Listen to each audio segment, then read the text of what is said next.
পরিবারের সুখের লাগি আইলাম এই দূর প্রবাসে, তবু একটু সুখ দিল না আমার পরিবার আমারে।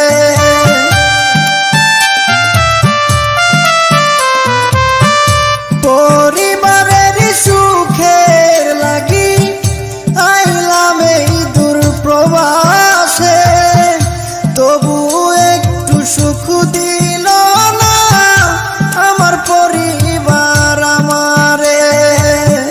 যদিও একটু ভালোবাসে, যদিও একটু ভালোবাসে, টাকা নেবার কারণে যারে